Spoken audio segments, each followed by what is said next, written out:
हमारे साथ श्री रघुनाथ तो किस बात की चिंता। हमारे साथ श्री रघुनाथ तो किस बात की चिंता। शरण में रख दिया जब माथ तो किस बात की चिंता। हरे कृष्णा। सभी को सादर प्रणाम। ओम अज्ञानातिमिरन्धस्य ज्ञानाञ्जनशलाकया चक्षुरुन्मीलितं येन तस्मै श्रीगुरुवे नमः। नमः ओम विष्णुपादाय कृष्णपृष्ठाय भूतले श्रीमते भक्तिवेदांत स्वामिनीति नामिने।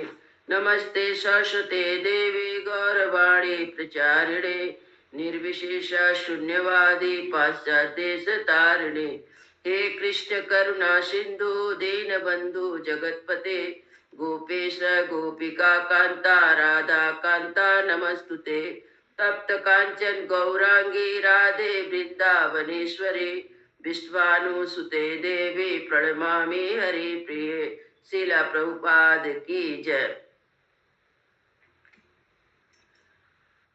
रामं लक्ष्मण पूर्वजं रघुवरं सीतापति सुंदरम काकुत्स्थं करुणामयं गुणनिधि प्रियं धार्मिकं राजेन्द्रं सत्यसंधं दशरथतनयं श्यामलं शान्तमूर्ति वन्दे लोकाभिरामं रघुकुलतिलकं राघवं रावणारिं। दक्षिणे लक्ष्मणो धन्वी वामतो जानकी सुभा पुरतो मारुति यस्य तं नमामि रघुत्तमम्। रामाय रामचंद्राय रामभद्राय वेदसे रघुनाथाय नाथाय सीताय पतये नमः। सियावर रामचंद्र की जय। वाल्मीकि रामायण की जय। वाल्मीकि मुनि की जय। आज वाल्मीकि रामायण में पंचदश सर्गा। अयोध्या कांड अभी तक पाठ हुआ था कि सुमंत जो थे वशिष्ठ जी के कहने पर राजा दशरथ के पास, राजा दशरथ के महल में आते हैं जहाँ पर कैकेयी महारानी भी हैं। वहाँ पे राजा का स्तुति करते हैं सुमंत जी। राजा को अच्छा नहीं लगता, कुछ बोल नहीं पाते हैं क्योंकि राजा बहुत ही दुख में है। जिसने कैकेयी ने जो वर मांग लिया था उसके कारण राजा बहुत दुखी हैं। राजा जब कुछ बोल नहीं हैं तब कैकेयी कहती है कि सुमन से कहती है कि आप जाके राम जी को बुला लाइए, क्योंकि ये सारा रात राम जी के अभिषेक की खुशी में जागे हैं और बहुत थके हुए हैं और कुछ बोल नहीं पा रहे हैं। आप शीघ्र ही जाके राम जी को बुला के ले आइए। तब सुमन जी वहाँ से चले आते। फिर तो सुमन जी कहते हैं कि महाराज दशरथ जी आज्ञा देंगे तब मैं जाऊंगा। तब दशरथ जी भी कहते हैं कि आप शीघ्र ही जाके राम जी को बुलाकर यह लेके आएंगे। और इस प्रकार सुमंत का राजा की आज्ञा से श्री राम को बुलाने के लिए उनके महल में जाना। पंचदशा सर्गा। ते तु ताम रजनी मुष्या ब्राह्मणा वेद पारगाः उपस्तस्य उपस्थानम सह राज पुरोहिता। वे वेदों के पारंगत ब्राह्मण तथा राजपुरोहित वहां रात बिताकर प्रातः काल राजा की प्रेरणा के अनुसार राजद्वार पर उपस्थित हुए थे। अमात्या बल मुखस्या मुख्याये निगमस्य च राघवस्याभिषेकार्थं प्रीयमाणा सुसंगताः। मंत्री, सेना के मुख्य अधिकारी और बड़े बड़े सेठ साहूकार श्री रामचंद्र जी के अभिषेक के लिए बड़ी प्रसन्नता के साथ वहां एकत्र हुए थे। उदते विमले सूर्ये पुष्ये चाभ्यागते हनि लग्ने कर्कटे के प्राप्ते जन्म रामश्च स्थिते। अभिषेकाय रामस्य द्विजेन्द्र रूप कल्पितं कंचना जल कुंभश्च भद्रपीठं स्वलंकृतं रथश्च साम्यगास्तीर्णो भस्वता व्याघचर्मणा गंगायामुन पुण्या संगमादारितं जलम। निर्मल सूर्योदय होने पर दिन में जब पुष्य नक्षत्र का योग आया तब श्री राम के जन्म का कर्क लगन उपस्थित हुआ। उस समय श्रेष्ठ ब्राह्मणों ने श्री राम के अभिषेक के लिए सारी सामग्री एकत्र करके उसे जांच कर रख दिया। जल से भरे हुए सोने के कलश, भांति भांति से सजाया हुआ भद्रपीठ, चमकीले ब्याग चर्म से अच्छी तरह आवृत रथ, गंगा यमुना के पवित्र संगम से लाया हुआ जल, ये सब वस्तुएं एकत्र कर ली गई थी। यश्चान्या सरिता पुण्या हृदा कूपा सरांशिश्च च प्राग्यवाहश्चोर्ध ऊर्ध्वस्वाहश्च तिर्गवाहश्च शीर्ण तभ्यश्चैवारितं तोयं समुद्रेतेभ्यश्च सर्वसा सौद्रं ददे घृतं लाजा दर्वासुवान् शापया अष्टो च कन्या रुचिरा मत्तश्च वरवारणा सजला क्षीरभिच्छन्ना घटा कांचन राजता पद्मोत्पलायुता भान्ते पूर्णा परम वारिणा।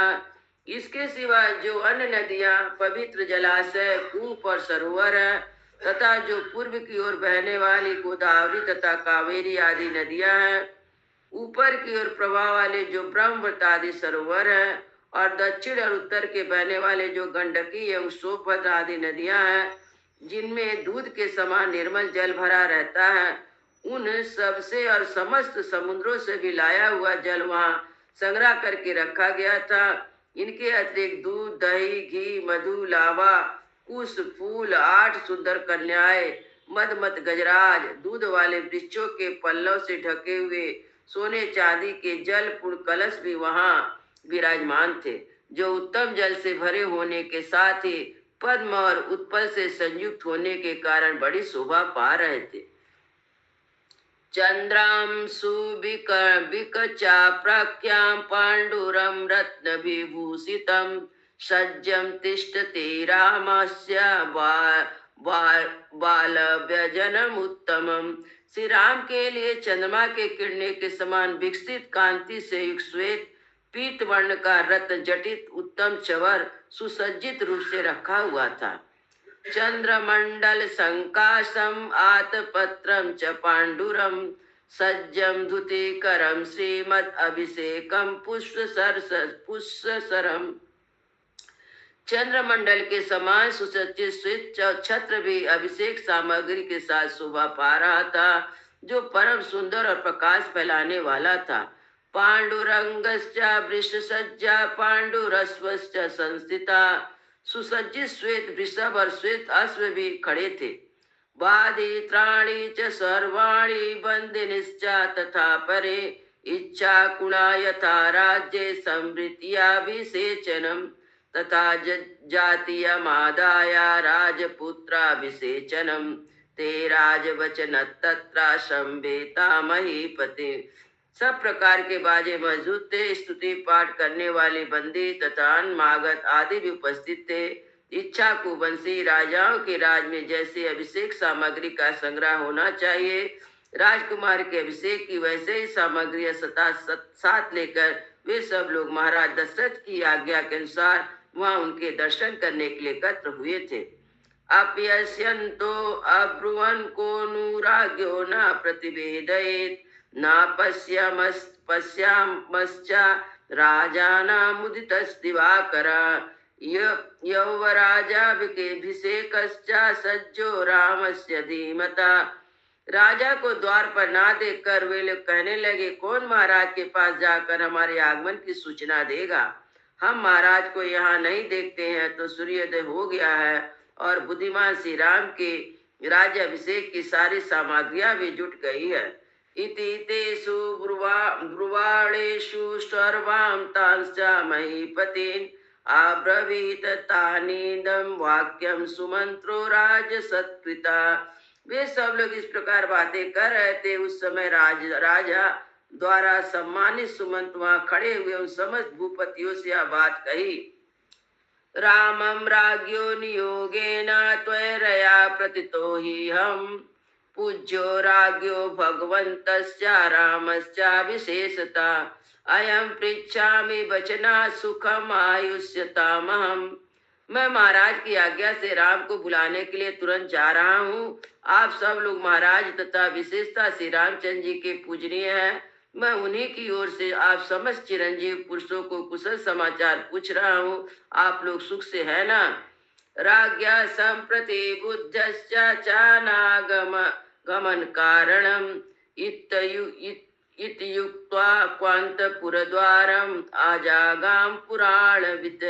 ऐसा कहकर जगे हुए होने पर श्री महाराज जी के बाहर न आने का कारण बताकर पुरातन वृत्तांतों को जानने वाले सुमंत पुनः अंतपुर के द्वार पर लौट आए।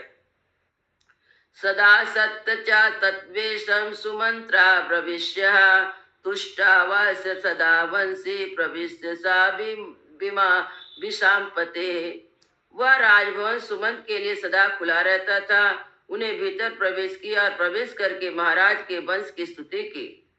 सैनीयम नरेन्द्रस्य सदा साध्य प्रतिष्ठिता सोऽद्य साध्य तु तद्विषयं तिरस्करिणी अंतरा आशीर्भि गुणायुक्तार्भिर्भि तुष्टा वा राघवम। तदंतर वे राजा के शयन गृह के पास जाकर खड़े हो गए। उस घर के अत्यंत निकट पहुंचकर जहां बीच में केवल चिक का अंतर रह गया था, खड़े हुए गुण वर्णन पूर्वक आशीर्वाद सूचक वचनों द्वारा रघुकुल नरेश की स्तुति करने लगे। सोम सूर्यो च काकुस्ता शिव वैष्णवामपि वरुणश्च गिरीन्द्रश्च विजयं प्रदिशन्तु ते। ककुस्त नंदन चंद्रमा सूर्य शिव कुबेर वरुण अग्नि इंद्र सबको विजय प्रदान करे। गता भगवती रात्रिरः शिवमुपस्थितं बुद्धस्य राजशार्दूलं कुरु कार्यमंतरम। भगवती रात्रि विदा हो गई है, अब कल्याण स्वरूप दिन उपस्थित हुआ है। राज से निद्रा त्याग कर जग जाइए, अब जो कार्य प्राप्त है उसे कीजिए। ब्रह्मणा बल मुखश्च नैगमश्च गतासु तु वह दर्शनम ते अभिकांक्षन्ते प्रति बुद्ध स्वराघवा। ब्राह्मण सेना के मुदकारी और बड़े बड़े श्रेष्ठ साहूकार यहाँ आ गए हैं। वे सब लोग आपका दर्शन चाहते। रघुनंदन जागिए।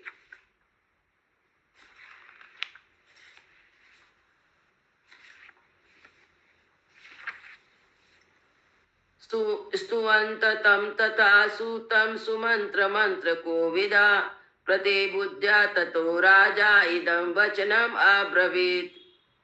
मंत्रा करने में कुशल सूत पुत्र सुमंत इस प्रकार जब स्तुति करने लगे, तब राजा ने जाग कर उनसे यह बात कही। राम मानव सुतेति यदयाभितो मया किमिदं कारणमेना ममाज्ञा प्रतिवाह्यते न चैव संप्रस्तुतो अहम नायेय सुराघवम।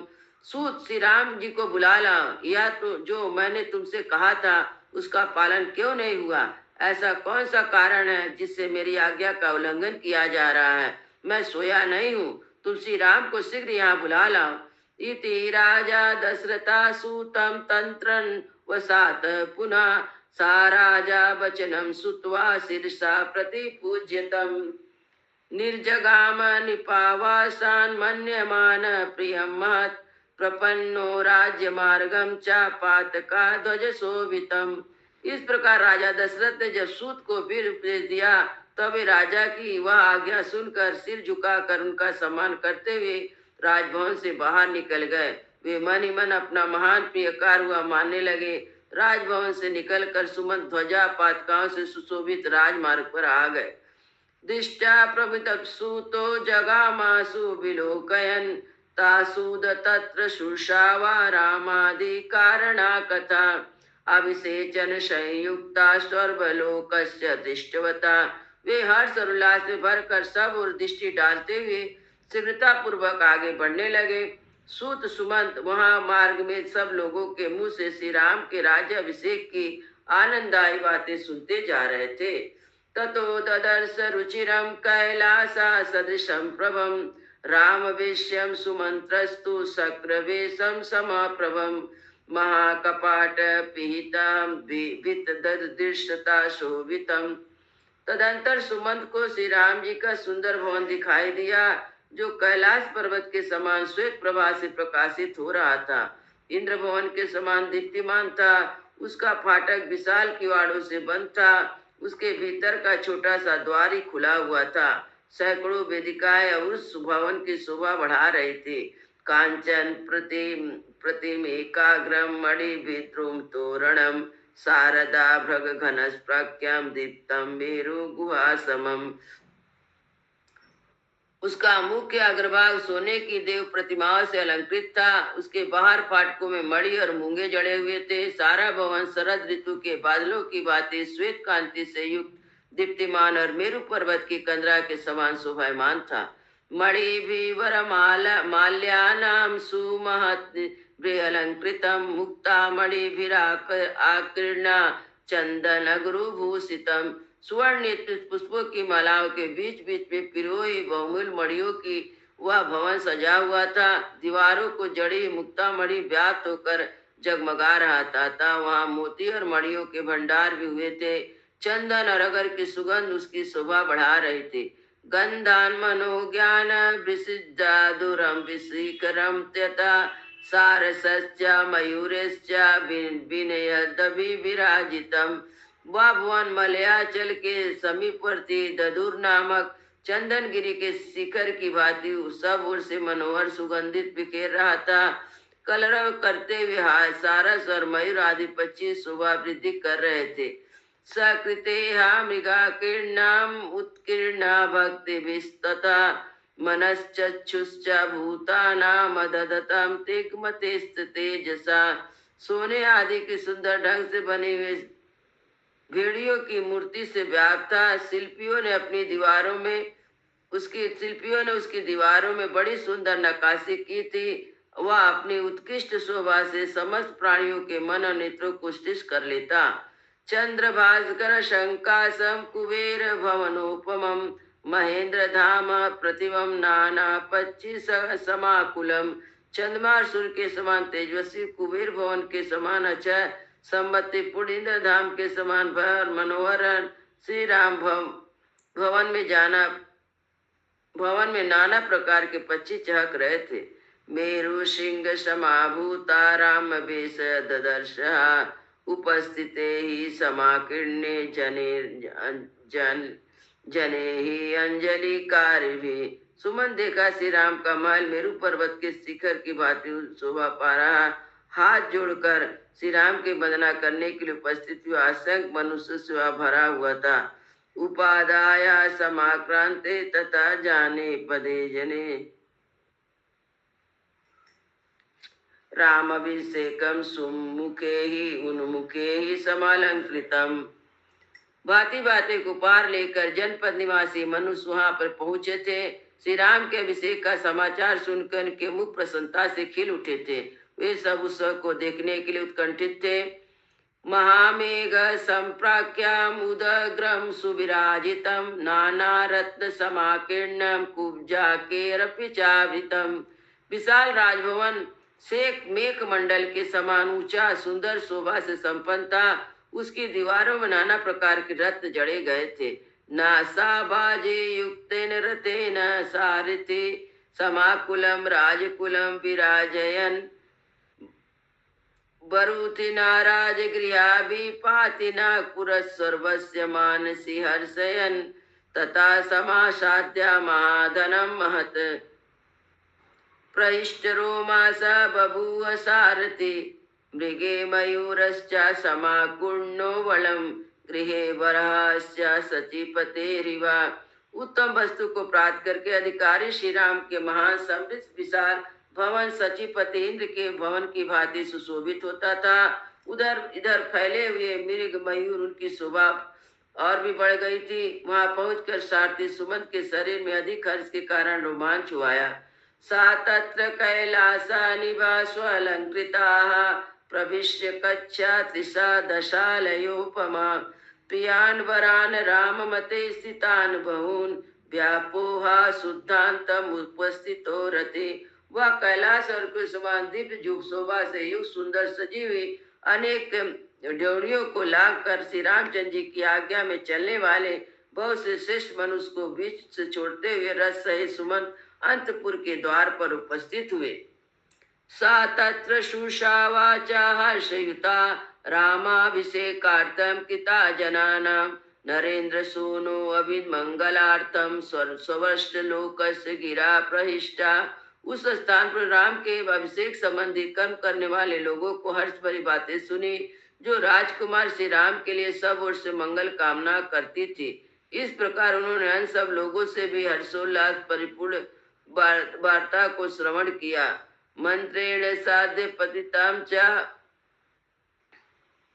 विषयं रामस्य रम्य मृगपच्य जुष्टाम ददर्श मेरोरिया श्रृंगमुच्चम विभज्यमानं प्रभयाशु मंत्रा। श्री राम व भवन इंद्र सदन की शोभा को तिरस्कृत कर रहा था। अपनी प्रभा से प्रकाशित होने वाले मेरुगिरी के ऊंचे शिखर की भांति सुशोभित हो रहा था। उपस्थित ही अंजलि कारभिश्च सोपायाने ही जानपदिश्च निश्च कोट्या परार्धिश्च विमुक्तयानि समाकुलम द्वारपदम ददर्श च।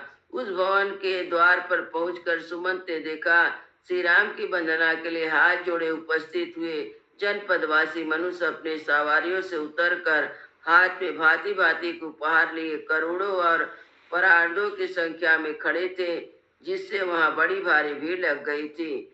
ततो महामेघ महीधरां भवम